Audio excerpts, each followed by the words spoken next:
darbii, deelaa, maadooniinaa, faashiniin, daldala, tuurizimii, aartii, diizaayinii fi qorannoo guddaan dameewwan magaalattiin Awurooppaa keessatti magaalaa diinagdeen cimtuu sadaffaa akka taatu gumaachanidha. Miilaan magaalaa guddoo bulchiinsa kaaba Xaaliyaanii Lombaardii keessatti argamtuu fi oomishtoota faashinii idila addunyaa hedduu kan qabduu fi lafee dugdaa diinagdee Xaaliyaanii kan taatedha.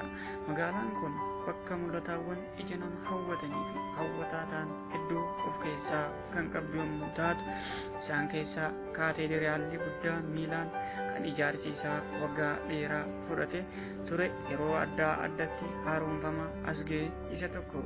Gubbaa kaateederaalichaa irra suuraa maadoonaa dubree Maariyaamii jira. Warri Xaaliyaan Maariyaam maadoonaa jechuun waamu.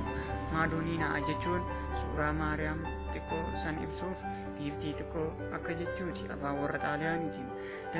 Darbii Miilaan kan magaalattii qofa keessatti osoo hin taane Awurooppaa keessattis haalaan beekamuu fi eegamu sababa tokkoon malee darbii deelaa maadooniinaa jedhamee moggaafame.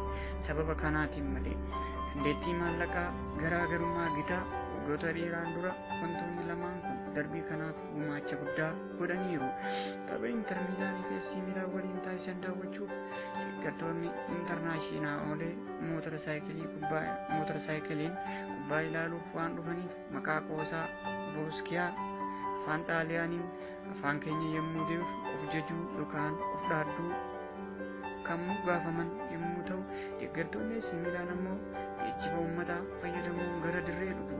Kaashaabiid konkolaachiftoota qaxxaamuroo waynim konkolaataa gurguddaa biyya qaxxaamuru jechuudha jedhamanii itti qoosaman. Magaalaa kana keessatti warri horii qaban sooriyyiin Inter deeggaru, warri harka qalleeyyiin Miilaan deeggaraa turan. Akkuma wanni hedduun isaan adda godhu jiru, wanni isaan tokko godhu jira. Innis isteediyeemii guddaa Giuseppe Meazaa yookaan Saanseeroodha. Saanseeroo kana kilaboonni magaalaa kanaa lamaan waliin fayyadamu. Giuseppe Meazaa taphataan kun Xaaliyaan waliin waancaa addunyaa lama injifateera.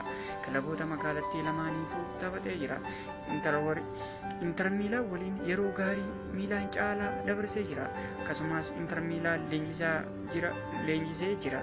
Kabajiisaaf jecha isteediyeemii kana bara 1980 akka lakkoofsa warra Awurooppaatti Staadiyoo Giuseppe Meazaa jedhamee moggaafame.